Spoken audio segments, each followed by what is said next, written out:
Hello friends, नमस्कार। Welcome to my channel. तो चलिए स्टार्ट करते हैं आज का टॉपिक व्याकरण साहित्य। ठीक है, तो समास के बारे में जानेंगे।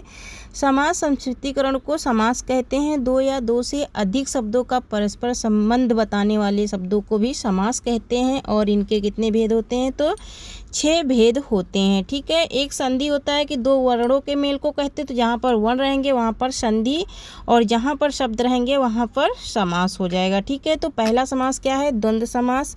दूसरा है द्विगु, तीसरा है तत्पुरुष और चौथा है कर्मधारय, पांचवा है अव्ययीभाव और छठा क्या है? बहुव्रीहि समास। तो ये हमारे 6 क्या होते हैं? समास होते हैं। ओके, नेक्स्ट देखेंगे पहला ही द्वंद्व समास का डेफिनेशन देखेंगे। जिस समास में पूर्व पद, पूर्व माने पहला पद और उत्तर पद दोनों ही प्रधान होते हैं, मतलब कि दोनों पद इसके क्या होते हैं? प्रधान होते हैं, वो क्या होता है? द्वंद्व समास होता है। ठीक है, द्वंद्व समास की ट्रिक क्या है? द्वंद्व समास में अधिकतम योजक चिन्ह का क्या होता है? लोप होता है। ठीक है, दूसरी ट्रिक इसकी क्या है कि द्वंद्व समास में और विभक्ति का लोप होता है ना।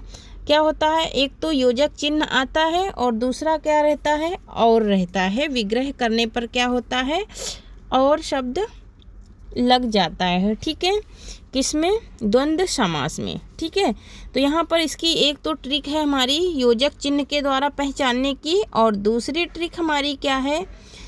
तो दूसरी है हमारी और के द्वारा पहचानने की। ठीक है, इन शब्दों में क्या लगा रहता है? जैसे माता पिता भाई बहन, है ना, तो भाई बहन सब में योजक चिन्ह लगा रहता है ना। जैसे शब्दयुग्म वाले चिन्ह होते हैं, अधिकतर शब्दयुग्म वाले जो चिन्ह होते हैं वो भी द्वंद्व समास के अंतर्गत आते हैं। ठीक है, तो ये द्वंद्व समास हमें पहचानने के लिए बहुत ही क्या है? आसान है, क्योंकि अधिकतम शब्दों में द्वंद्व समास में क्या लगा रहता है? योजक चिन्ह लगा रहता है। ओके, तो योजक चिन्ह लगे रहने से भी हम, अगर हमें हमारी समझ में नहीं आता है तो हम द्वंद्व समास को पहचान सकते हैं।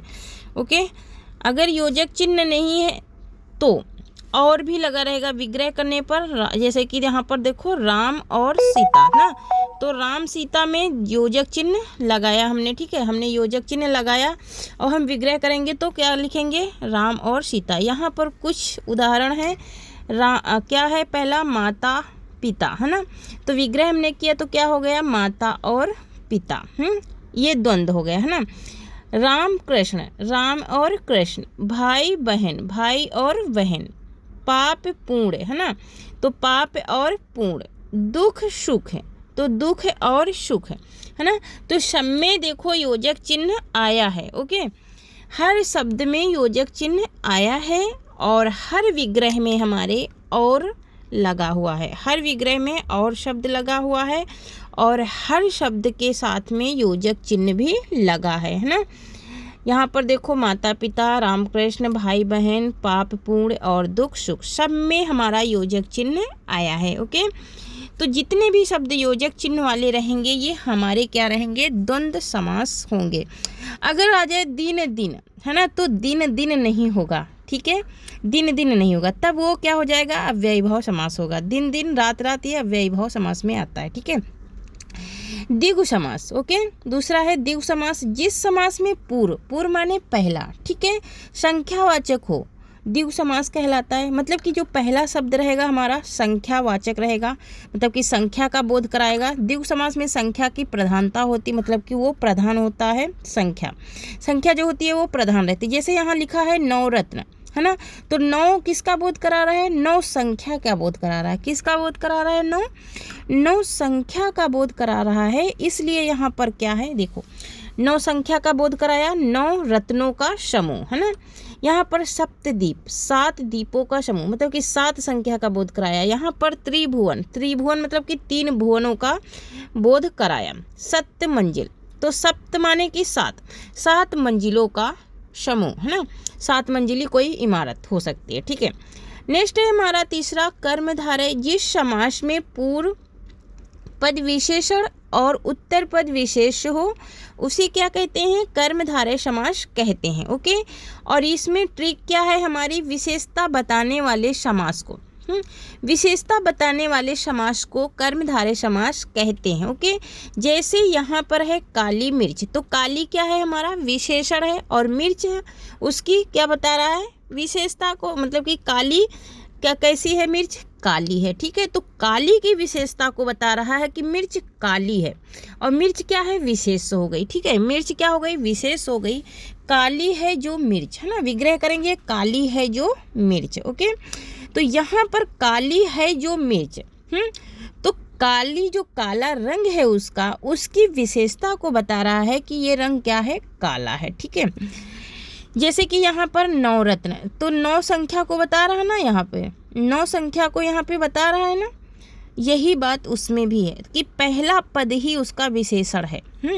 यहाँ पर काली मिर्च क्या है, काली काले रंग की विशेषता को बता रहा है, काली मिर्च में काले रंग की विशेषता को बता रहा है। ओके, इसलिए यहाँ पर काली है जो मिर्च, मिर्च वो कैसी है, काली है।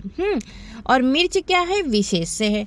तो यहाँ पर काली मिर्च की विशेषता से, यहाँ पर काले रंग की विशेषता बताई जा रही है, किसमें, काली मिर्च में। ओके, नेक्स्ट है हमारा नील कमल, है ना, नीला है जो कमल, कमल का फूल है, और बोल रहा कि नील कमल, तो नील कमल में क्या है, यहाँ पर जो कारक चिन्ह है वो लुप्त है, लेकिन यहाँ पर दिख रहा नीला है जो कमल, कमल का फूल है जो वो क्या है, नीला है। ठीक है, यहाँ पर नीले रंग की विशेषता बताई जा रही है, किसमें, कमल के फूल में। ओके, तो यहाँ पर नील कमल का मतलब हो गया नीला है जो कमल, और नीले रंग की विशेषता को यहाँ पर बताया जा रहा है कि नीले रंग का वो कमल का फूल है। ओके, नेक्स्ट है हमारा पीतांबर, तो पीतांबर ये इसमें 2 समास होते हैं पीतांबर में। ठीक है, तो पीत है अंबर जिसका, तो ये गलत है। ठीक है, ये बहुब्रीही में आएगा, ये टाइपिंग हो गया थोड़ा मिस्टेक। ठीक है, तो ये बहुब्रीही में आएगा, पीला है जिसका अंबर, मतलब कि भगवान शिव।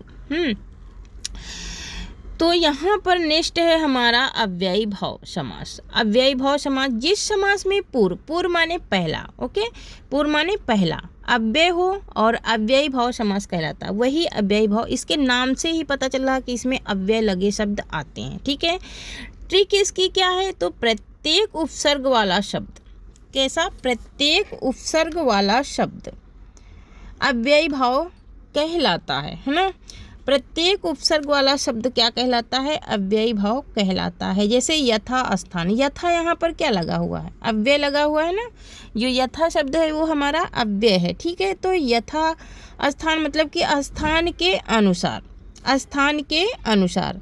आजीवन, आजीवन में क्या लगा है, उपसर्ग लगा है। ठीक है, तो यहाँ पर आ उपसर्ग लगा है, तो जीवन भर। ठीक है, विग्रह करेंगे जीवन भर। प्रतिदिन, प्रतिदिन में भी प्रति उपसर्ग लगा है, तो प्रत्येक दिन। ठीक है, यथा समय, समय के अनुसार। ठीक है, तो यहाँ पर जो यथा है ये हमारा अव्यय है, लेकिन प्रतिदिन जो है, प्रतिदिन में उपसर्ग लगा हुआ है। ठीक है, तो इसको इस ट्रिक से हम लोग पहचानेंगे कि इसमें अव्यय लगा रहेगा और उपसर्ग लगा रहेगा, किसमें, अव्ययी भाव समास में। ठीक है, यहाँ पर है रात रात और दिन दिन, तो रात रात दिन दिन में मतलब कि रातों रात का विग्रह है रात रात, और दिनों दिन का विग्रह है दिन दिन। ठीक है, तो यहाँ पर हमें कंफ्यूज नहीं होना है, द्वंद्व समास नहीं लगाना है रातों रात और दिनों दिन में। ठीक है, यहाँ पर रात रात होगा, किसमें, अव्ययी भाव समास में। ओके, तो यहाँ पर ट्रिक से हम लोग इसे क्या कर सकते हैं, याद कर सकते हैं कि एक तो इसमें अव्यय होता है, दूसरा उपसर्ग होता है। आशा करती हूँ कि आप लोगों के समझ में आ गया होगा और याद भी हो गया होगा। हमें इसके शब्दों का रट्टा नहीं मारना, हमें सिर्फ इतना याद रखना है कि अव्ययी भाव समास में एक तो अव्यय आता है और दूसरा उपसर्ग आता है। तो अव्यय भी पहले लगा रहता है शब्द के, और उपसर्ग भी शब्द के पहले ही लगा रहता है ना।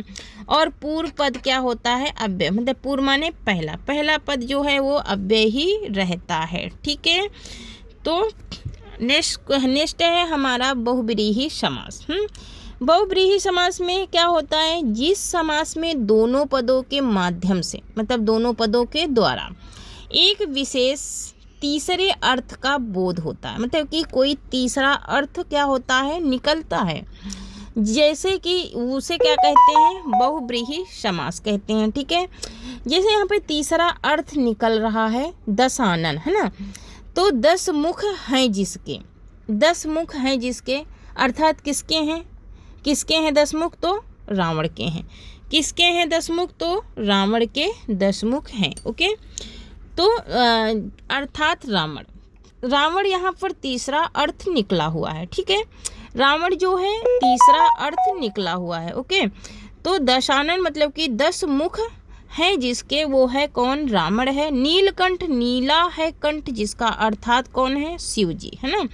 लंबोदर, लंबा उदर है जिनका, कौन है, गणेश जी। गिरिधर, गिरि को धारण करने वाले, अर्थात कौन गिरि को धारण किए थे, गिरि माने क्या होता है, पर्वत ना, और धर माने धारण करने वाला, है ना। गिरि माने पर्वत और धर माने धारण करने वाला, तो कौन थे, श्री कृष्ण।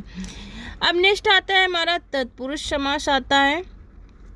ओके, नेक्स्ट कौन आता है, तत्पुरुष समास आता है। जिस समास में पूर्व पद गौण हो तथा उत्तर पद प्रधान हो उसे क्या कहते हैं, तत्पुरुष समास कहते हैं। और तत्पुरुष समास के भी 6 भेद होते हैं ना।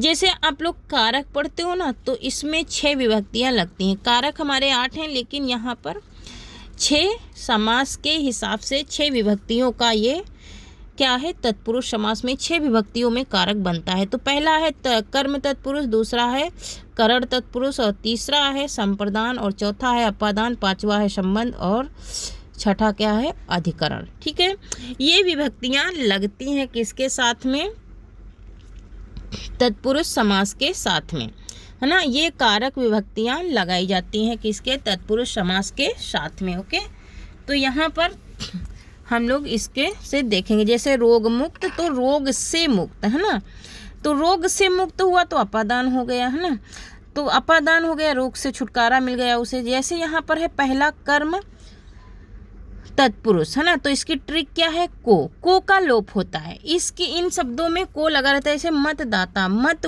को देने वाला, है ना। गिराहकट, है ना, तो गिराहकट, गिराह को काटने वाला, मतलब कि गिराह को काटने वाला, जो जेब वगैरह काट लेते हैं ना। करण तत्पुरुष, ट्रिक क्या है, जहाँ करण चिन्ह का लोप हो, है ना। जैसे कि जन्मजात, जन्म से उत्पन्न। मुँह मांगा, मुँह से मांगा। गुणहीन, गुण से हीन, मतलब कि गुण से क्या है, वो गुण से हीन है, उसके पास कोई गुण नहीं है। और यहाँ पर जन्मजात मतलब कि जन्म से उत्पन्न, जो जन्म से साथ में शरीर में आती है चीज़ें, वो होती हैं जन्म से उत्पन्न। नेक्स्ट क्या है, संप्रदान तत्पुरुष, जहाँ संप्रदान कारक चिन्ह का लोप हो, मतलब कि संप्रदान कारक लगे। हथकड़ी, है ना, तो हथकड़ी है, हाथ के लिए कड़ी, है ना, यहाँ पर के लिए चिन्ह लग गया, के लिए कारक चिन्ह यहाँ पर लग चुका है, किसमें, हथकड़ी में। के लिए कारक चिन्ह लग चुका है हथकड़ी में। सत्याग्रह, सत्य के लिए आग्रह, है ना, सत्य के लिए आग्रह करना। युद्ध भूमि, युद्ध के लिए भूमि, जो युद्ध की भूमि होती है उसे कहते हैं युद्ध के लिए भूमि, है ना। अपादान कारक में क्या होता है, जहाँ अपादान कारक का चिन्ह इसमें भी लोप हो जाता है और इसमें अलग होने की बात होती है, किसमें, अपादान कारक में। तो धनहीन मतलब कि धन से हीन, उसके पास कोई धन नहीं है, ठीक है, उसके पास कोई धन नहीं है, ठीक है। यहाँ पर करण का भी से चिन्ह है और इसका भी से चिन्ह है, लेकिन करण में से द्वारा क्रिया होती है, इसमें से द्वारा अलग होने की बात होती है, किसमें, अपादान में। नेक्स्ट है हमारा संबंध तत्पुरुष, जहाँ संबंध कारक चिन्ह का लोप हो, जैसे कि प्रेम सागर, प्रेम का सागर, इसका काकी के नानी ने सासी से रारी रे, यही होता है क्या, चिन्ह, किसका, संबंध कारक का। तो प्रेम सागर, प्रेम का सागर, है ना, प्रेम का सागर। दिनचर्या, दिन की चर्या, दिन कैसा रहा। भारत रत्न, भारत का रत्न, है ना, भारत का रत्न। तो यहाँ पर सब में संबंध स्थापित हो रहा है, भारत और भारत के रत्न का हो रहा, यहाँ पर प्रेम के सागर का संबंध स्थापित हो रहा है, दिनचर्या का स्थापित हो रहा। नेक्स्ट है अधिकरण तत्पुरुष, ठीक है, ट्रिक क्या है, जहाँ अधिकरण कारक चिन्ह का लोप हो, ठीक है, जहाँ अधिकरण कारक चिन्ह का लोप हो, जैसे नीति, गुण, नीति में निपुण, है ना। नीति निपुण, नीति में निपुण। आत्म